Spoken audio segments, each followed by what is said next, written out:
예, 감사합니다.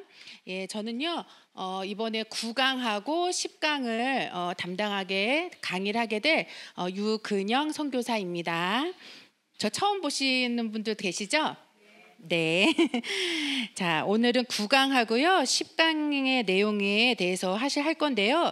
9강과 10강의 내용은 이 제사장의 위임식과 취임식에 관한 내용입니다. 그래서 제사장은 저희가 하나님께 위임을 받고 그리고 위임받은 그 제사장이 직접 그 일을 수행하는 그 일이 취임식이잖아요. 그래서 오늘 이 과정에 대해서 함께 살펴보면서 오늘날 제사장 된 우리들의 사명이 과연 무엇인가에 대해서 함께 공부해 보도록 하겠습니다. 자, 9강 제사장의 위임식과 취임식입니다. 우리 교재를 좀 보면서 먼저 좀 내용을 나눌게요. 이렇게 교재 다 받으셨죠? 예, 교재를 보시면요, 제사장의 위임식은 제사장직을 하나님이 그 사람에게 맡기는 예식이에요. 그래서 하나님께 그 직을 위임받은 예식, 그 예식이 바로 제사장의 위임식인데 성경에는 두 군데에 기록되어 있어요. 여기 보시면 출애굽기 몇 장입니까? 29장에서요. 출애굽기 29장 하면 시내산에서의 장면이죠. 근데 시내산에서 하나님이 제사장 위임식의 규례를 모세에게 말씀을 하세요. 미리. 그래서 출애굽기 29장에 기록되어 있고요. 그리고 출애굽기 다음에 레위기서에 가서 8장에 하나님이 말씀하신 명령에 따라서 뭐가 진행이 되죠? 위임식이 이제 거행을 하게 돼요. 그래서 성경은 제사장의 위임식이 몇 군데 기록되어 있다? 두 군데에 걸쳐서 기록이 되어 있다라는 걸 알 수가 있고요. 그리고 위임받은 제사장이 처음으로 이제 하나님께 제사를 드리잖아요. 그게 바로 취임식이에요. 그래서 제사장의 취임식은 레위기 8장 다음 이어서 바로 기록이 되어 있는데요. 취임식은 제사장직을 공식적으로 이제 시작하는 예식이다 해서 레위기 9장에는 대제사장이 처음으로 세워진 대제사장이 누구죠? 아론이죠. 그래서 아론이 하나님께 위임을 받고 처음으로 하나님께 제사를 드리는 장면이 기록되어 있어요. 이게 바로 제사장직을 공식적으로 실행하는 장면이 기록되어 있습니다. 그럼 첫 번째로 한번 살펴볼게요. 제사장의 위임식의 과정을 저희가 좀 살펴볼 건데요. 제사장은 레위기 8장 33절 보니까 하루만 할까요? 며칠을 할까요? 7일 동안을 해요. 그러면 여기서 아니 위임식 우리가 목사 안수 받을 때 며칠 하세요? 목사님들 안수 받으실 때 하루 그 예배 시간 하시잖아요. 근데 7일에 걸쳐서 위임식을 해요. 그 이유는 뭐냐면 제사장의 최종적인 위임식의 목적은 거룩함이에요. 그러니까 7일 동안 제사장으로 위임받은 사람들의 거룩이 목표였기 때문에 7일 동안 하나님이 그들을 거룩하게 성별시키는 작업들을 하셨다라는 거죠. 자, 그래서 레위기 8장 33절에 보니까 위임식은 7일 동안 행할지니라고 말씀하고 있고요. 그 다음에 출애굽기 29장 1절에 보니까 이렇게 되어 있죠. 제가 읽을게요.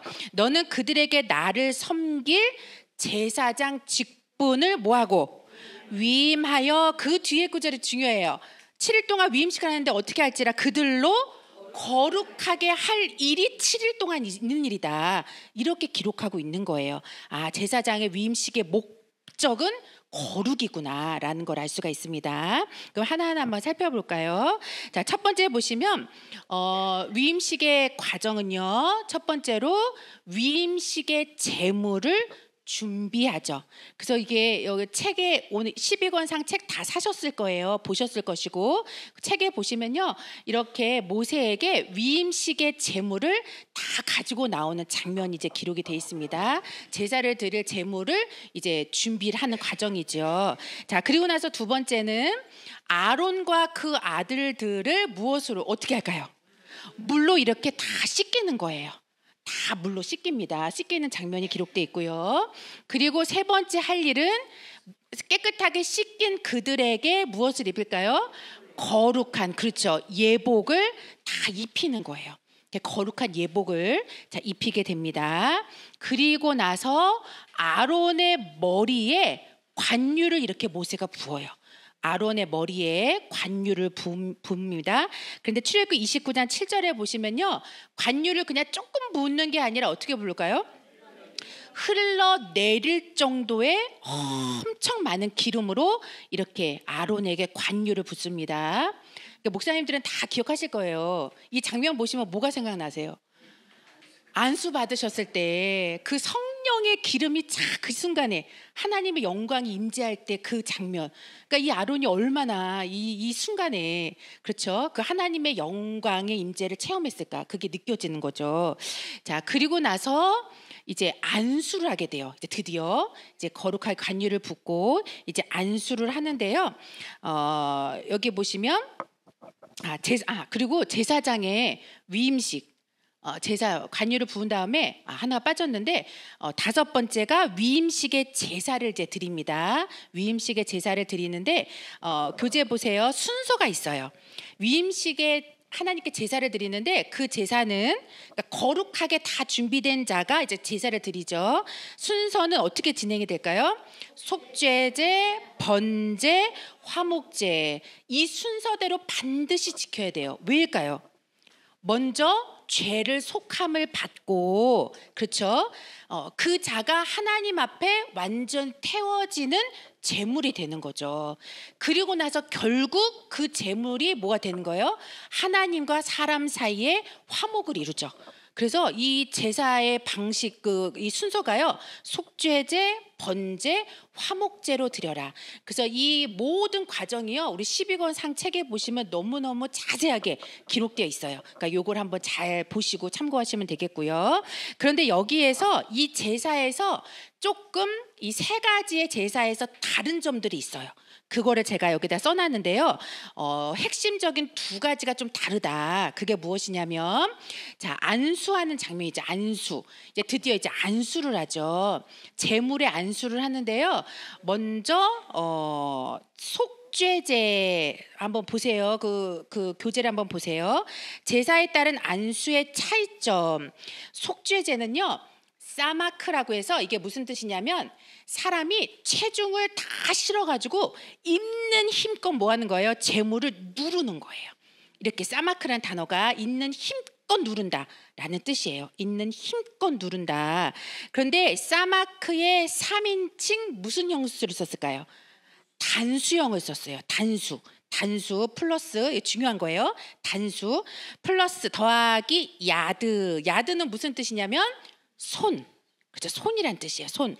자, 손에 3인칭 쌍수, 여러 손이라는 거예요. 쌍수 플러스 복수. 전미어가 쓰였는데요. 이게 어려운 단어인데 이게 무슨 얘기냐 풀어보면 이 얘기예요. 아론과 막 단수 복수 나오니까 아론 혼자 한 게 아니라 아들들도, 제사장들도 같이 한 거예요. 아론과 그 아들들이 함께 제물에다가 다 이제 안수를 하는데, 아까 첫 번째 단어가 뭐였어요? 힘있게 누르는 건 단수예요, 복수예요? 단수가 쓰였죠. 그래서 누가 힘있게 누를까요? 아론 혼자 대표로 제물에 힘껏 눌러서 안수한 게 아론 혼자였다는 거예요. 그럼 나머지 아들들은 뭘 했을까요? 옆에 양손에 이렇게 옆에 사람들 이렇게 손을 잡고 이렇게 같이 이렇게 한 거죠. 이렇게 같이. 그러니까 그림에 보시면 이렇게 아론이 힘있게 혼자 제물을 누르고 나머지 아들들이 이렇게 둘러서 손을 맞잡고 옆에 팔을 잡든지 이렇게 해서 같이 안수를 했다라는 걸 알 수가 있고요. 그 다음에 번제하고 화목제는 좀 달라요. 번제하고 화목제는 사마크의 3인칭 무슨 형을 썼어요? 복수예요. 이거는 복수. 그리고 똑같아요. 자, 그 뒤는 똑같아요. 손도. 그러니까 이거는 뭐냐면 아론과 그 아이들들이 함께 뭐 한 거예요? 저렇게 다 같이 제물에다가 다 같이 안수한 거예요. 제물에다가 아론뿐만이 아니라 그 아들들도 다 같이 제물에다 안수했구나. 이 차이점이 있다라는 거. 그렇게 이게요, 구속사 시리즈의 굉장히 큰 핵심적인 이 발견이죠. 박윤식 목사님 쓰신 책 중에서. 자, 그 다음에 제사의 핵심은 뭘까요? 핏뿌림이죠. 핏뿌림. 근데 그 핏뿌림에도 차이점이 있습니다. 먼저 첫 번째는 핏뿌림에는 이제 속죄제를 드릴 때 피를 어디에다 뿌리냐면요. 흠없는 수송아지를 잡거든요. 흠없는 수송아지. 근데 제물의 피를 어디에다가 바를까요? 번제단. 이게 번제단이에요. 번제단에 뿔이 있죠. 그 뿔에다가 이렇게 발랐어요. 속죄제는 뿔에다 발랐고, 그 다음에 번제. 번제는요 달라요. 어디다가 뿌렸을까요? 흠없는, 그쵸? 흠없는 순양을 잡거든요. 흠없는 순양. 근데 이 제물의 피를 번제단 이렇게 주위에다 뿌리는 거예요. 바르는 게 아니고 뿌렸다라고 성경은 돼 있고요. 그 다음에 세 번째는 이제 화목제죠. 화목제. 이 화목제가 굉장히 특이해요. 화목제 피는 어디다가 뿌렸을까? 어디다 뿌렸을까요? 뭐 번제단에 뿌리고 바른 게 아니에요. 어디냐면요. 화목제는 제물의 피를 아론과 그 아들들에게 발랐어요. 근데 어디에다가 발랐을까요? 귀, 손, 발. 나중에 자세하게 하겠지만 귓불이, 엄지, 손가락, 엄지, 발가락. 이렇게 귀와 손과 발에 바른 거예요. 바르고 있죠. 지금 모세가 귀에다가 바르는 게 보이죠. 귓불이에. 그리고 또 피를 아론의 아들들에게 어떻게 했을까요? 옷에다가 또 뿌렸어요. 그러니까 귀, 손, 발에다 뿌리고 또 바르고 그 다음에 옷에다가도 피를 뿌렸다라는 것을 이렇게 알 수가 있습니다. 그러니까 이렇게요. 제사장의 위임식의 과정이 이렇게 쭉 보니까 거룩한 자가 결국은 하나님께 제사를 드림으로 위임식이 맞춰지는구나라는 것을 알 수가 있는데요. 여기서 더 나아가서 아까 위임식은 며칠 동안 진행한다 그랬죠? 7일이죠. 근데 7일 동안 또 계속적으로 해야 될 게 두 가지가 있었어요. 이것뿐만이 아니라 7일 동안은 하루도 빼놓지 말고 이거 해야 돼. 그게 뭐였을까요? 제가 교재에 있습니다. 6번째. 7일간의 위임식에 또 다른 규례가 또 있어요. 그게 뭐냐면 매일 뭐 할까요? 수송아지 하나로 속죄제를 매일 드렸어요. 그러니까 그 제사 외에 속죄제를 또 매일 드린 거예요.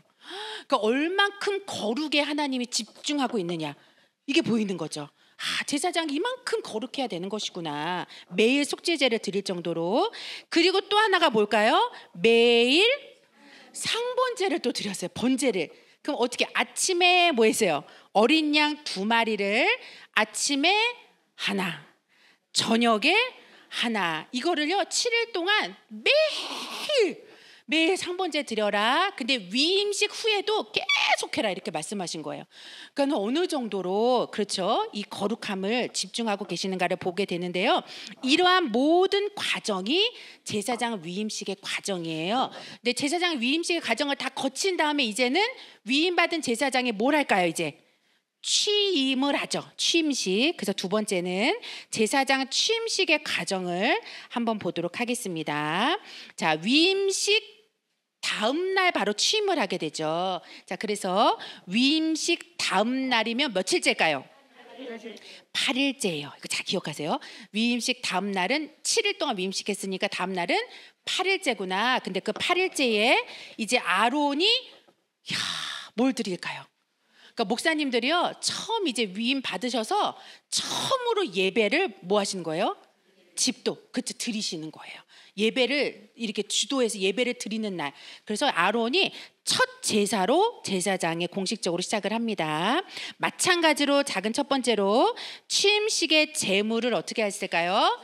준비하게 되죠. 취임식의 제물을 준비하게 되고요. 그리고 두 번째는 준비된 제물을 가지고 뭘 할까요? 제사를 드려요. 취임식에 제사를 드립니다. 근데 여기에서 좀 특이한 부분은 아론과 백성을 위한 제사를 따로 드려요. 여기 보시면 자 교재 보세요. 아론을 위한 취임식의 제사는 뭘 드릴까요? 속죄제와 번제를 드립니다. 그런데 아론 제사장만을 위한 제사만 드린 게 아니라요. 이제는 제사장으로서 제사를 드리기 때문에 중보자잖아요. 하나님과 백성 사이에 이제 중보자로 세워진 거잖아요. 그러니까 누구를 위한 제사도 드리는 거예요? 백성을 위한 제사도 드리기 시작한 거예요. 그래서 두 번째는 백성을 위한 취임식의 제사가 드려지는데, 여기도 마찬가지로 순서가 속죄제, 번제와 여기는 소제가 또 붙어요. 그리고 화목제로 제사를 드리게 된다라는 거를 알 수가 있습니다. 그리고 세 번째는요, 이렇게 대제사장의 취임식이 끝난 다음에 무슨 일이 있었을까요? 자, 이렇게 있죠. 자, 보세요. 아론을 위한 취임식의 제사는 이렇게 속죄제를 직접 이렇게 제물을 죽이는 장면이, 잡는 장면이죠. 자, 그리고 아론을 위한 취임식의 제사, 그래서 아까 속죄제와 번제를 드렸다고 말씀을 드렸어요. 이렇게 번제를 드렸고요. 백성을 위한 취임식의 제사에도 속죄제, 번제, 소제, 그리고 화목제. 화목제는 나눠 먹을 양식, 음식, 제물이 또 공급이 되죠. 자, 이렇게 화목제까지 드려지게 됩니다. 그리고 보니까 이 장면이요, 요 세 번째, 작은 세 번째 모습이에요. 이게 무엇이냐면, 이제 제사를 다 드리고 나서 이제 대제사장 취임식이 이제 제사를 드린 다음에 대제사장 아론이 제사를 마치고요, 제일 처음으로 한 일이 있어요. 제사를 다 마친 다음에 백성을 향해서 뭐 할까요? 목사님들 마지막에 뭐 하세요? 축도하시죠. 손 들고. 그래서 이 아론이 손을 들고 백성들에게 축복을 해요. 축복을 합니다. 그게 바로 첫 번째 대제사장 아론의 축복이에요. 자, 그리고 나서 그전에는 들어갈 수 없었던, 모세만 들어갔던 회막에 아론이 같이 들어가요. 자, 그래서 대제사장 아론이 모세와 함께 이제 회막에 들어갑니다. 그리고 이 장면은 회막, 보세요. 회막에서 나와서, 회막에서 이제 나온 거예요. 그니 그 회막에서 하나님의 영광을 봤을까 안 봤을까요? 그 하나님의 영광을 체험하고 하나님의 영광의 임재를, 정말 이 모세와 아론이 다 회막에서 하나님의 영광을 체험하고 임재를 이렇게 본 상황에서 나와서 백성들에게 뭐 할까요? 두 번째로 축복하는 장면이에요. 두 번째. 그래서 여기서 취임식 제사 이후에는요, 백성들을 두 번 이렇게 이렇게 축복을 해요. 두 번 축도를 한 거죠. 자, 이렇게 두 번째 이제 아론이 손을 들고 백성들에게 축복할 때 하나님이 드디어 뭐 하실까요? 불로. 이때 백성들 다 엎드렸죠. 그 뒤에 하나님이 이렇게 하늘에서 불이 내려서 불로 그 제사를 흠양했다 라는 그 응답을 주셨다라는 것을 알 수가 있어요. 그래서요, 이 뒤로부터 이 번제단의 제물을 태운 이 불, 번제단의 불이 성막에서 끊어지지 않았던 거예요. 이 불이에요, 반드시 이 불. 그렇죠? 자, 이 불을 말씀하고 있습니다. 그래서 레위기 9장 24절 말씀해 보시면, 레위기 9장 24절 한번 같이 읽어볼까요? 자, 교재 있습니다. 자, 시작. 불이 여호와 앞에서 나와 단 위에 번제물과 기름을 사른지라 온 백성이 이를 보고 소리 지르며 엎드렸더라 라고 말씀하고 있죠. 이때 불이 이제 내려와서 하나님의 응답을 받았다는 걸 알 수가 있어요. 그리고 나서 여호와의 불을 본 백성들이 어떻게 했을까요? 얼마나 기뻤겠어요. 그 기쁨의 탄성, 그리고 하나님께 경배를 드렸다. 이게 바로 제사장 위임식과 취임식의 과정인데요. 목사님 한번 생각해 보세요. 이 취임식에서 가장 큰 사건이 벌어져요. 무슨 사건이 벌어질까요? 다음 10강에서 공부하실 건데요. 우리 많은 이렇게 설교하실 때 많이 하셨을 거예요. 레위기 10장 사건이, 나답과 아비후가 제사장인데 다른 불 가지고 나왔다가 죽는 장면 나오죠. 근데 나답과 아비후 설교하실 때요, 이 취임식에 죽었다는 거 생각을 못하는 거예요. 그러니까 나답과 아비후가 다른 불을 가지고 나왔다, 그 장면이 이 장면인지를, 그러니까 이게 잘 연결이, 저도 그랬어요. 이 연결이 안 되는데 12권 상권이 나오면서 어머, 나답과 아비후 그거 제사 잘못 드린 사건이 이 취임식에 있었던 사건이구나. 그러니 취임식 당일에 제사장 위임 받고 죽은 거예요, 바로.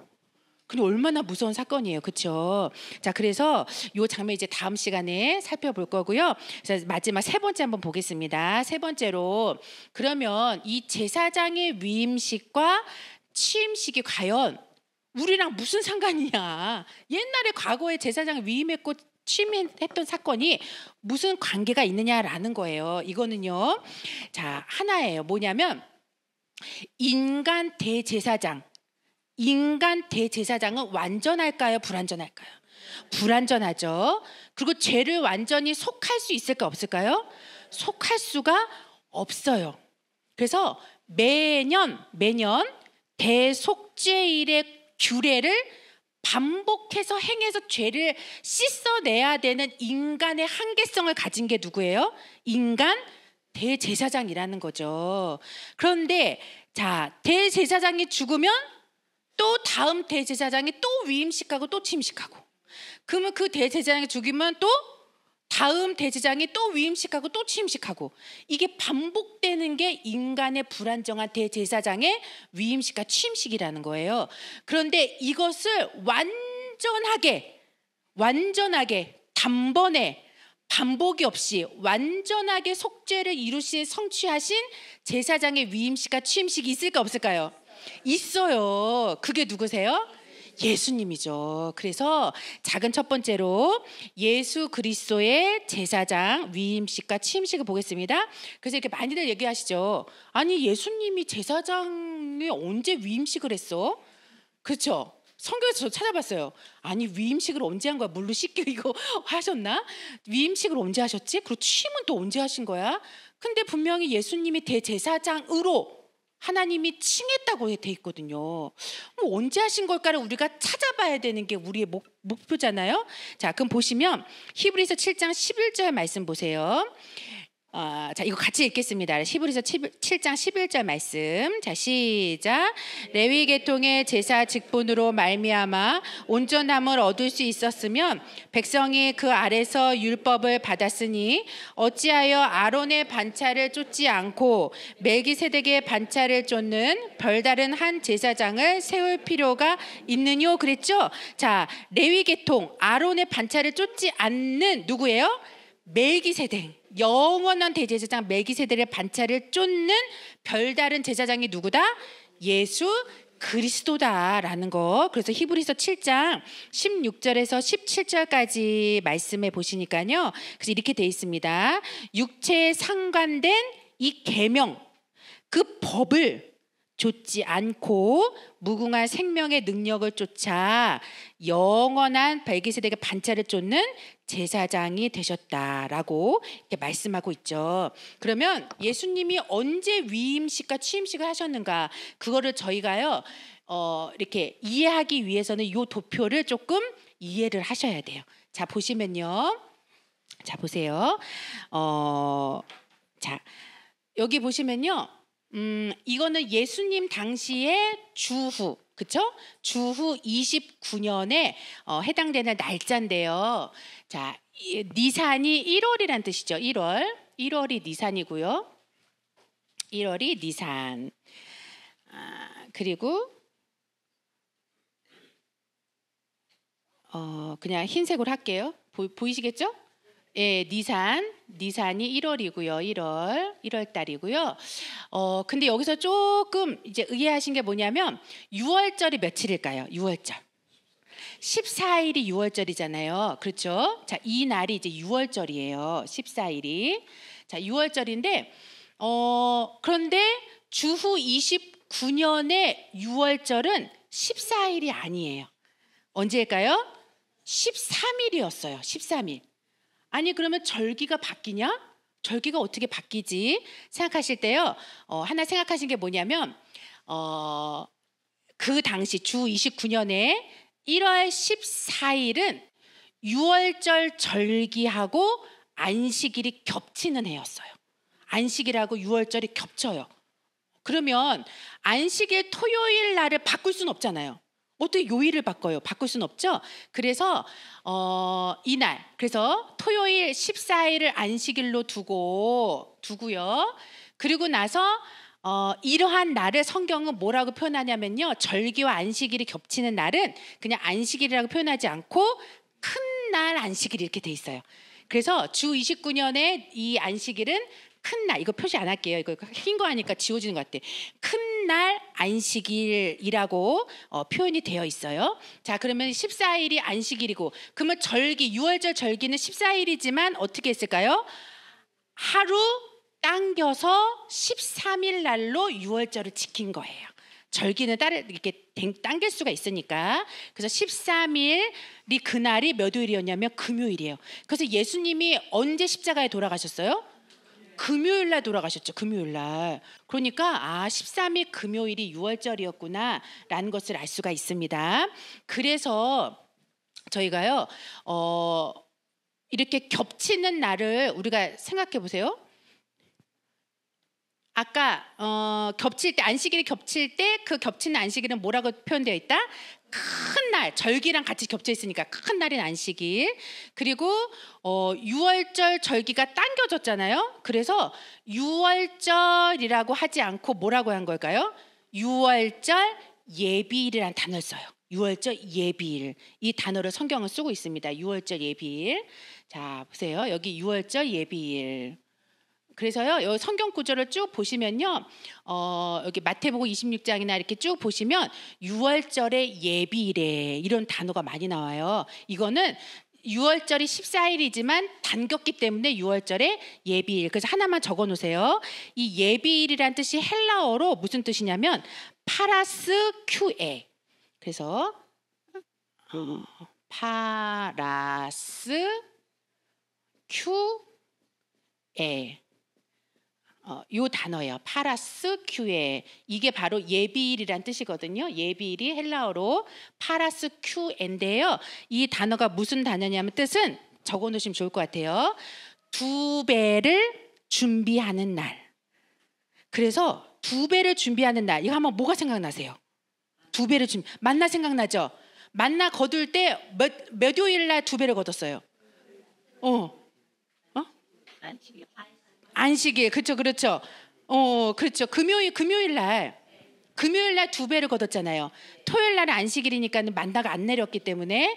그래서 이 예비일이 파라스큐에 2배를 준비하는 날. 그래서 항상 금요일을 가리킬 때 쓰는 단어예요. 그런데 어쩌면 6월절 예비일이 이 파라스큐에. 근데 그 날이 몇 요일이에요? 금요일이에요. 13일의 금요일. 그래서 이날 예수님이 겟세마네에 가서 기도하시고 십자가에 달리셨다라는 걸 알 수가 있습니다. 자, 이렇게 우리가 머릿속에 이제 기억하고 계시면 될 것 같아요. 자, 그러면 요거를 머리에 두시면 이게 이제 이해가 되시겠죠. 자, 교재 한번 보실게요. 자, 교재 보시면요. 예수님이 겟세마네 동산에서 기도하는 순간 너무 소름 끼치지 않으세요? 예수님이 금요일 13일 금요일 날 6월절이 시작되는 밤, 그 밤에 겟세마네에 가서 기도하는 그 기도의 순간이 제사장의 위임식이 시작된 날이에요.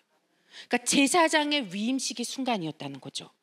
성경에 그게 어디에 있느냐? 자, 마가복음 14장 36절이에요. 마가복음 14장 36절에 보시면 자, 같이 읽습니다. 마가복음 14장 36절. 자, 시작. 가라사대 아버지여, 아버지께는 모든 것이 가능하오니 이 잔을 내게서 옮기시옵소서. 그러나 나의 원대로 마옵시고 아버지의 원대로 하옵소서. 그랬죠? 예, 하시고 그랬어요. 여기 보시면 나의 원대로, 그러니까 자기의 뜻을 포기하고 아버지의 뜻에 붙잡힌 그 순간이 겟세마네의 기도였잖아요. 심한 통곡과 통곡과 눈물을 흘리셨던 그 분이었죠. 자, 그래서 히브리서 5장 7절에서 10절 말씀. 자, 이것도 한번 같이 읽겠습니다. 히브리서 5장 7절에서 10절. 자, 시작. 그는 육체에 계실 때 자기를 죽음에서 능히 구원하실 이에게 심한 통곡과 눈물로 간구와 소원을 올렸고 그의 경외하심을 인하여 들으심을 얻었느니라. 그가 아들이시라도 받으신 고난으로 순종함을 배워서 온전하게 되었은즉 자기를 순종하는 모든 자에게 영원한 구원이 근원이 되시고 하나님께 멜기세덱의 반차를 좇은 대제사장이라 칭하심을 받았느니라 그랬죠. 자, 여기 보시면요. 자 보세요. 예수님이 겟세마네 동산에서 자기의 뜻을 포기하고 아버지 뜻을 붙잡는 그 순간, 그렇죠? 순종함의 도를 배워서 그 순간은 결국 제사장은 어떤 사람이에요? 자기의 뜻을 포기하고 오직 하나님께 붙잡힌 자가 제사장이잖아요. 그 순간에 하나님께 나아가는 자가 제사장의 위임을 받는 거죠. 그런데 10절에 보니까 그래서 그 예수를 하나님께서 몰아칭했다. 멜기세덱의 반차를 좇은 대제사장이라 칭함을 받아내리라. 그럼 너 제사장이야라고 얘기한 게 언제라는 거예요? 겟세마네 기도 제사장으로 칭했다는 거예요. 그 순간에 하나님이. 그러니까 그 겟세마네 기도의 그 순간이 하나님 그러니까 대제사장으로 오신 분이지만 결국은 그 순간이 하나님 아버지 앞에 아들로서 그렇죠. 대제사장으로서 멜기세덱 반차에 쫓는 대제사장이라 칭함을 받은 순간이구나라는 것을 알 수가 있습니다. 근데요, 아까 1월 13일 금요일이 유월절이라 그랬잖아요. 유월절 절기를 지켰다 그랬잖아요. 이때 겟세마네 동산에서 그 기도하는 그 13일의 금요일의 그 기도가 유월절 절기가 제사장으로 대제사장으로 예수님이 위임받은 거행되는 순간이었다. 근데 너무 신기한 게 처음으로 대제사장 아까 위임식 취임식 배우셨죠? 그게 주전 1445년에 있었던 일이에요. 아론이 대제사장 받았을 때 제사장 받았을 때 아들들이 그때도 언제였을까요? 그때도 유월절이었어요. 그러니까 이따 나중에 식강에서 하겠지만 주전 1445년의 유월절 역시 아론과 그 아들들이 대제사장과 제사장의 위임식을 거행했던 날이에요. 근데 주후 29년 예수님의 위임식도 언제였을까요? 유월절이었어요. 그러니까 이거는요. 절기와 예수 그리스도는 뭐가 될까요? 결국은 절기의 주인공이 누구예요? 예수님이죠. 그러니까 예수님으로 절기는 완성돼야 되는 거예요. 이게 맞는 해석이에요. 성경적으로. 이게 정확하죠. 그래서 이 12권 상권의 내용이 너무너무 정확하다는 거 구속사적으로 이거를 말씀해주고 있고요. 말 보겠습니다. 그러면 예수님의 취임식은 언제 이루어졌을까? 취임식은 결국은요. 제사가 완성되는 게 취임식이에요. 그렇죠? 제사가 실패하지 않고 완성되는 게 취임식의 제사잖아요. 근데 아까 아론이 취임했을 때 그때 제사는 누구 때문에 제사 실패했을까? 나답과 아비후 때문에. 나답과 아비후가 취임식 당일날 죄졌잖아요. 죽었잖아요. 그러니까 그 제사는 실패했어요. 주전 1445년의 제사는. 근데 그 제사를 완성하신 제사가 뭘까요? 십자가의 제사인 거예요. 그러니까 십자가의 제사가 결국은 제사를 완성하는 순간 취임식의 제사였다는 거 그걸 말씀해주고 있습니다. 그래서 12권 상권에 보시면요, 거기 맨 뒤에 부록같이 그 소결론으로 이 십자가의 이 제사에 대해서 소결론으로 적어놓으신 파트가 있어요. 박윤신 목사님이. 근데 이 파트는요, 박윤신 목사님이 설교 뭐 이렇게 피해 설교나 뭐 절기의 설교나 이렇게 하실 때 고난 주간이나 하실 때 이렇게 하셨던 설교의 원문을 그대로 실은 거예요. 하셨을 때. 근데 거기에 제가 은혜 받았던 거는 뭐냐면 예수님이 이 제사를 십자가의 제사로 제사를 완성하실 때 예수님이 제물의 완성이 되셨고 성소의 완성이시고 또 뭐가 될까요? 제사장이 되셨고 그러니까는 이거를 뭐라고 표현하셨냐면요. 이상적인 제물 이렇게 표현으로 설교를 하셨었거든요. 예전에 이상적인 가장 좋은 이것보다 더 좋은 게 없는 이게 이상적인 거예요. 그러니까 예수님보다 더 좋은 게 있어요, 없어요? 예수님보다 더 좋은 게 없잖아요. 그러니까 그래서 이상적인 제물이었고 이상적인 성소였고 이상적인 제사장이 누구였다? 예수님이었다라고 저희들이 가르쳐 주셨거든요. 그래서 자 히브리서 9장 23절에 보니까 이 땅에 있는 보이는 재물 이런 것들보다 뭐라고 돼 있어요? 더 좋은 재물로 그렇죠. 희생되셨다. 예수님이 이상적인 재물이라는 거죠. 그리고 히브리서 9장 12절에 보니까 자기 피로 영원한 속죄를 이루사 어디예요? 단번에 성소에 들어가셨느니라 라고 말씀하고 있죠. 성소, 이상적인 성소. 예수님 자체가 성전이잖아요. 성소가 되셨죠. 그리고 7장 27절 말씀 히브리서 보니까 밑줄 근대 볼게요. 저가 단번에 자기를 들여서 뭐 했어요? 그렇죠. 이 제사를 완성하셨다는 거예요. 이루셨다. 그래서 제사를 드리는 게 제사장이잖아요. 단번에 드려서 자기 드려 제사를 이루셨다라는 거를 말씀해주고 있습니다. 그래서 예수님의 십자가의 제사가 결국은 이 제사를 완성하는 제사였다라는 걸 자 말씀해주고 있어요. 그래서 마지막 두 번째 이제 결론적으로 살펴볼 거는요. 그러면 오늘날 예수님이 그런 제사장 위임식과 취임식을 이 십자가로 완성하셨다면 결국은 그 십자가를 통해서 구속받은 성도는 뭐가 돼야 될까요? 제사장으로 우리 역시 위임받은 제사장이다라는 걸 자 말씀해주고 있습니다. 자 다음 두 번째로 예수 그리스도의 속죄로 구속받은 성도는 제사장으로 위임받은 자들이다. 자 베드로전서 2장 9절 말씀이에요. 자 같이 한번 읽어보겠습니다. 시작. 너희는 택하신 족속이요 왕같은 제사장들이요 거룩한 나라요 그의 소유된 백성이니 이는 너희를 어두운 데서 불러내어 그의 기이한 빛에 들어가게 하신 자의 아름다운 덕을 선전하게 하려 하심이라 그랬죠. 우리를 뭐라고 부르셨어요? 왕같은 제사장들이다 라고 부르셨죠. 그러면은 주전 1445년에 거룩함으로 위임받은 제사장들처럼 우리도 그 단계를 과정을 겪어야 될까요? 안 겪어야 될까요? 겪어야 되죠. 우리 모든 사역자님들이요 다 이러한 거룩함에 이렇게 속해 계신 줄 믿습니다. 그러면은 어떤 단계를 거쳐야 되냐? 아까 제사장은 뭘로 씻었어요? 물로 먼저 씻었지요. 자, 그것은 죄와 더러움을 씻어내는 것을 의미한다라고 말씀하고 있습니다. 그러면 우리의 죄는 더러움을 무엇으로 씻어낼 수 있을까요?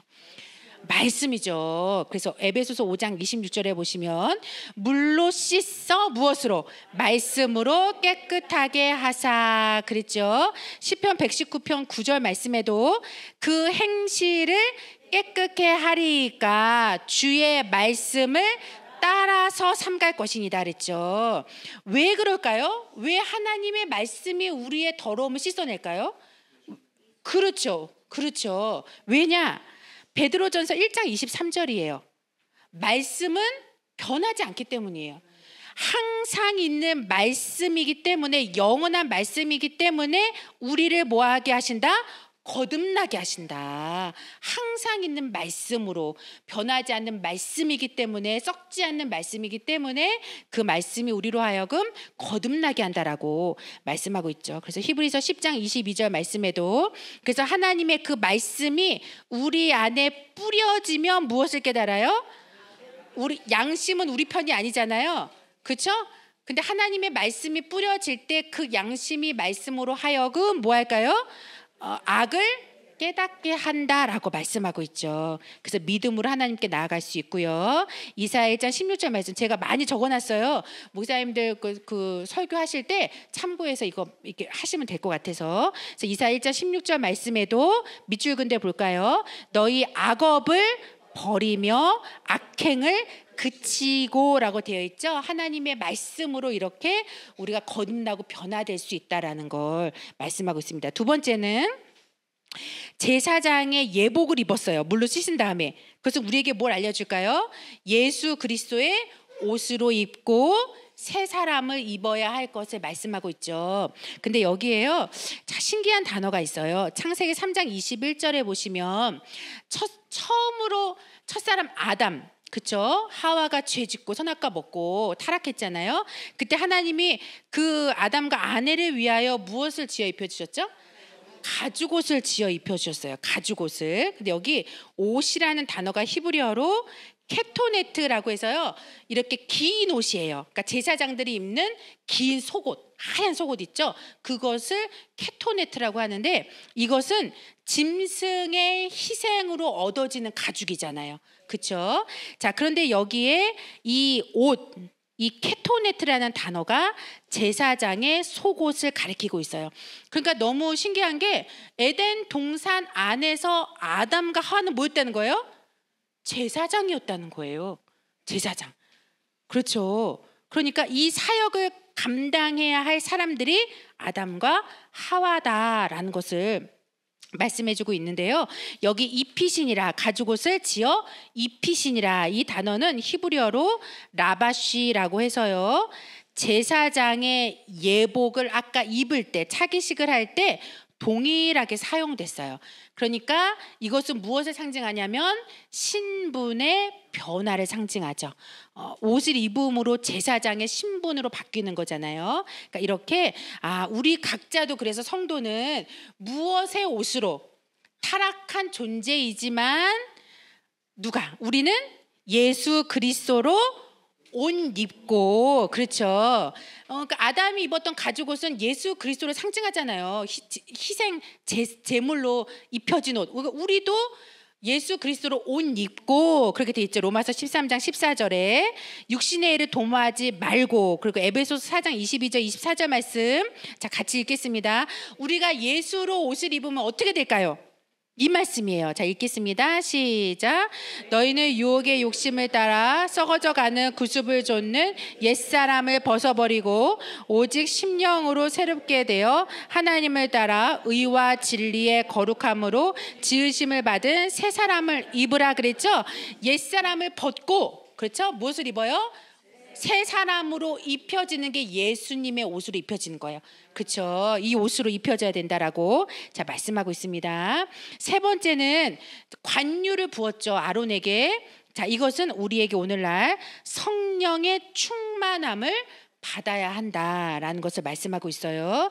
자, 이사야 61장 1절 말씀에 보니까요, 여호와의 신이 내게 임하였으니, 여호와의 신, 성령이죠.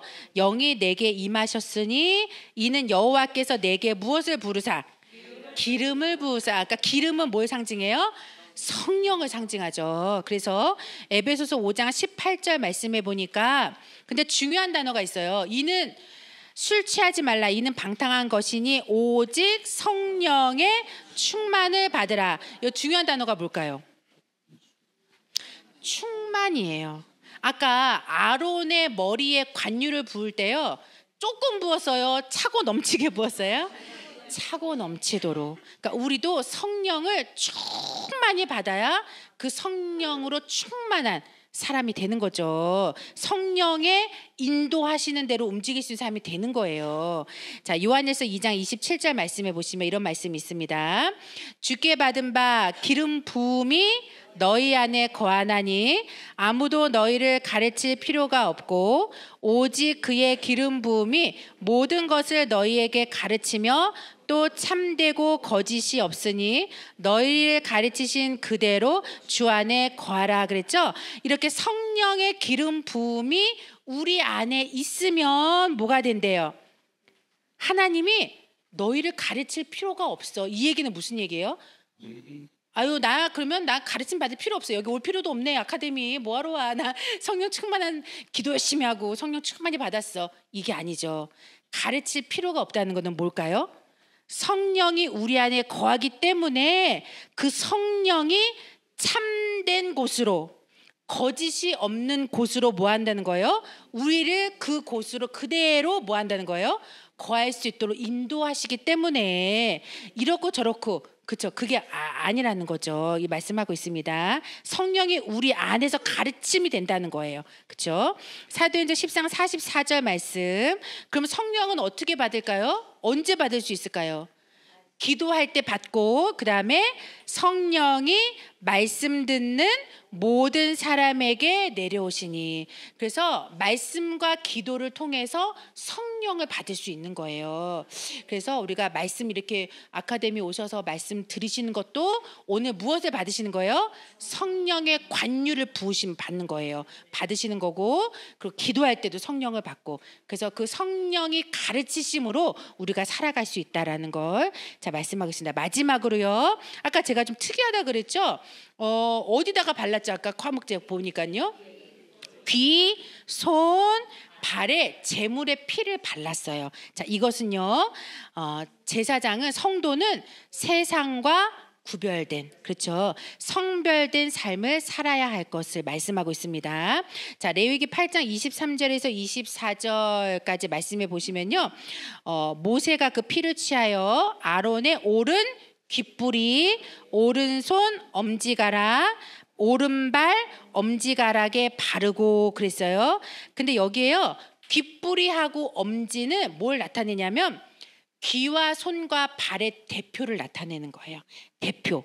자, 전체를 대표하는 거예요. 전체를. 그러면 귓불에만 발랐지만 전체를 바르는 거예요. 귀의 전체, 엄지지만 손의 전체, 발이지만 발의 전체. 자, 그래서 사사기 1장 4절에서 7절까지 말씀해 보시면 이 베색, 아도니 베색이 도망갈 때 잡았잖아요. 근데 뭘 잘랐어요? 수족을 잘라버린 게 아니라 어딜 잘랐어요? 수족의 엄지 가락을 끊어내면서요. 그렇죠? 그 대표성이에요. 자, 아도니 베색, 이 베색을 엄지 가락을 끊어내서, 그렇죠? 그 전체를 잡은 것 같은, 그렇죠? 그 의미로 이제 엄지가락을 끊었죠. 자, 예레미야 6장 10절 말씀해 보시면요. 그래서 이런 말씀이 있어요. 그러면 우리가 귀의 성별은 무엇이냐? 귀의 성별은요, 귀의 할례를 받는 거예요. 할례. 그러니까 들을 것은 듣고 뭐 하는 거예요? 듣지 말아야 될 것은 닫아야 돼요. 그러니까 귀를 항상 열어놓는 사람이 있어. 그냥 이 얘기도 듣고 저 얘기도 듣고 들으면 뭐가 나올까요? 중요한 게 뭐냐면 듣고 끝나는 거 아니에요. 들으면 뭐가 나와요? 말이 막 나와요. 그래서 성경에 보시면요. 그리고 발도 그렇고 한번 보세요. 예레미야 6장 10절 말씀에 보시면 내가 누구에게 말하며 누구에게 경책하여 듣게 하고 보라 그 귀가 뭐 했어요? 할례를 받지 못하였으므로 듣지 못하는도다. 여호와의 말씀을 그들이 자기에게 요구로 여기고 이를 즐겨 아니하니 그랬죠? 귀에 할례를 받지 않으니까 하나님의 말씀을 듣지 않고, 그렇죠? 즐겨하지 아니하고 도리어 사람의 말을 듣고 그 말을 하는, 그렇죠? 원망하고 불평하고 이렇게 된다라는 거죠. 그래서 제사장 된 성도는 결국은 이 귀의 할례를 반드시 받아야 되는 것이구나라는 걸 말씀하고 있고요. 전도서 5장 1절에서 3절에 보시면 아까 발에 오른발에 엄지가락도 발랐죠. 그럼 발은 무엇이냐면요. 보세요. 제가 이건 읽을게요. 한번 눈으로 따라가 보세요. 너는 하나님의 성전 전에 들어갈 때 내 발을 삼갈지어다. 얼마나 그러니까 성전에 들어갈 때 경건함으로 들어가야 될 것인지, 그리고 가까이하여 말씀을 듣는 것이 우매자의 제사 드리는 것보다 나으니 저희는 악을 행하면서도 깨닫지 못함이니라. 왜냐하면요, 우리가 발이 움직이잖아요. 그러면 뭐가 움직일까요? 귀가 열리고 발이 움직여 보세요. 그러면은 움직이는 발대로 모두 나갈까요? 입도 나가요. 말도 나가요. 그래서요, 여기 발을 삼갈지어다 하면서 2절에는 함부로 무엇을 열지 말아라? 입을 열지 말아라. 그러니까 입과 연결되어 있는 거예요, 결국은.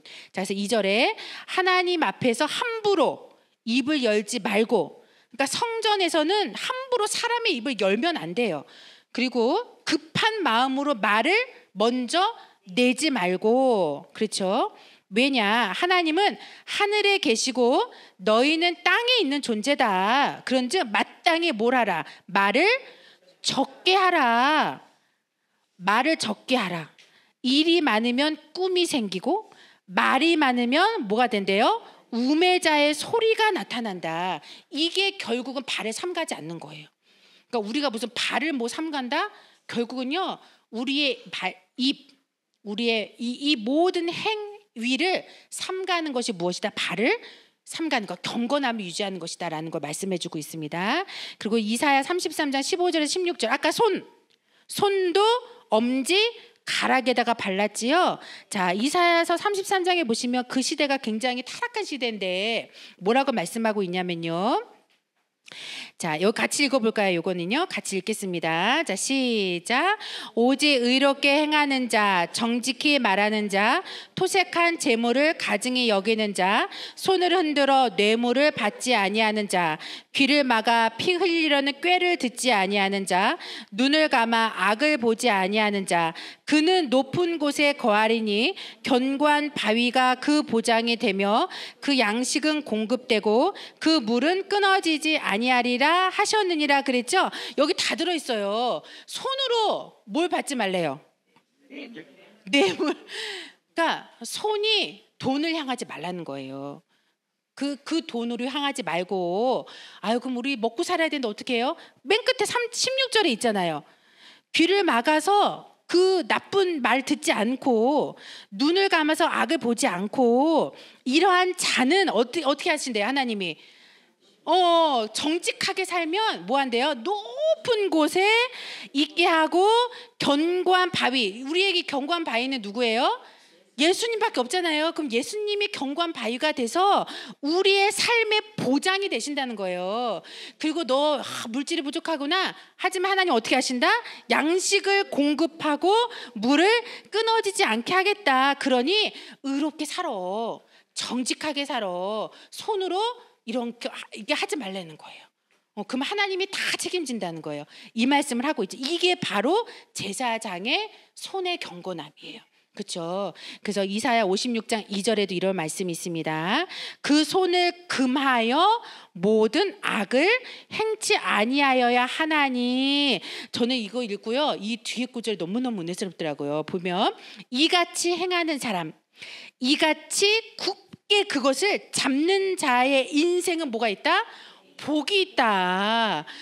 이 복이면 끝나죠 뭐. 하나님이 주신 복이면 끝나는 거예요 그 순간에. 그러니까 우리가요 지금 다 힘들고 어렵고 이렇게 우리 사역하시는 것도 힘들고 또 이렇게 많은 힘든 부분들이 있지만 하나님께 앞에서 이렇게 제사장으로서의 경건한 삶으로 살아가실 때 반드시 모든 삶을 보장해 주시고 책임져 주시고 복으로 다 갚아주시는 역사가 있을 줄로 믿습니다. 이제 기도하시고 한 20분 정도 쉬시고 시작하겠습니다. 사랑과 은혜가 충만하신 살아 역사하시는 아버지 하나님 감사합니다. 저희들의 손과 발과 귀에 신령한 할례를 허락하여 주시고 악을 금하게 인도하여 주시며 의롭게 행하고 정직하게 행할 수 있도록 역사하여 주셔서 제사장으로 위임하여 주신 그 사명자의 자리에서 끝까지 경건하게 거룩하게 맡겨주신 사명을 잘 감당함으로 말미암아 우리 하나님께서 책임져 주시는 보장해 주시는 복으로 갚아 주시는 큰 복을 받는 우리 모두가 될 수 있도록 역사하여 주시옵소서. 감사드리며 거룩하신 예수님의 이름으로 기도드리옵나이다. 아멘. 감사합니다.